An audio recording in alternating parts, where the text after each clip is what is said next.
I therefore call on Government Orders of the Day numbers 1 and 2. Appropriation 2013-14 Estimates Bill, Committee Stage continued. Resource Management Reform Bill, Committee Stage. I declare the House in committee for further consideration of the Appropriation 2013-2014 Estimates Bill and for consideration of the Resource Management Reform Bill. Mr. Chairman. Mr. Speaker. Thank you.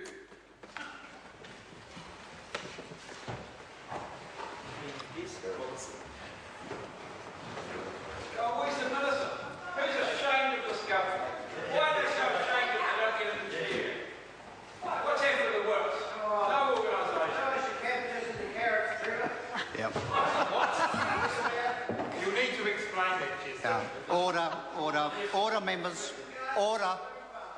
Order, members. The House and Committee for further consideration of the Appropriation 2013-14 Estimates Bill and consideration of the Resource Management Reform Bill.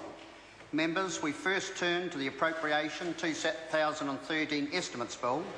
When the committee was last considering this bill, we were debating vote social development. Asanati Lole-Taylor had the call and she has 3 minutes remaining. I call the honourable member. Thank you, Mr. Chair. To pick up from where I was last night on this particular bill, no, not from the people that you're buying them from. The welfare reform now expects all people previously categorised as sickness beneficiaries, sole parents and widows with no children under 14 to look for full-time employment as well. That includes the grandparents under 65 or up to 65 years old, and if Peter Dunn has it his way, it will be 67. And I agree that we have to be firm against those who consciously and continuously take advantage of our welfare system. But I also acknowledge that things aren't always black and white. This is the biggest shake-up of the welfare state since 1938, and such dramatic streamlining of the system may cause many people in genuine need to fall through the cracks.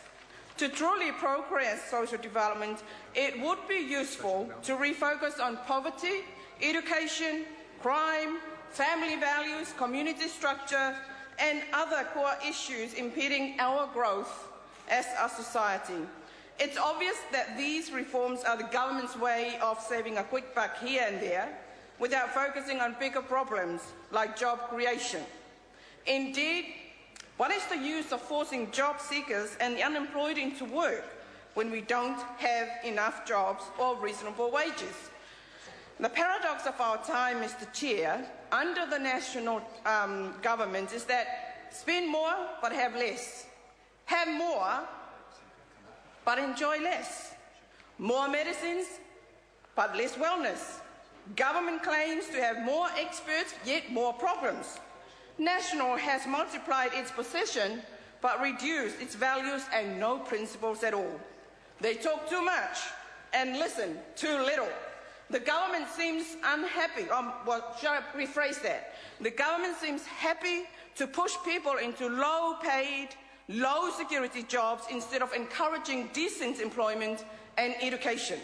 This means those on welfare, who are typically the most vulnerable in our society, are not likely to improve their situation amid the bureaucratic harassment and social stigmatization that now comes with it.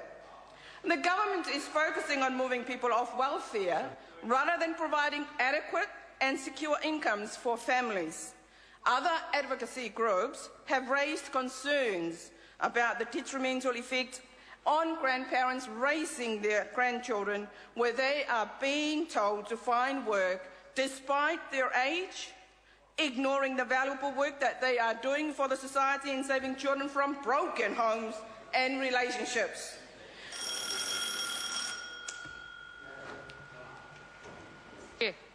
I call the honourable member Melissa Lee.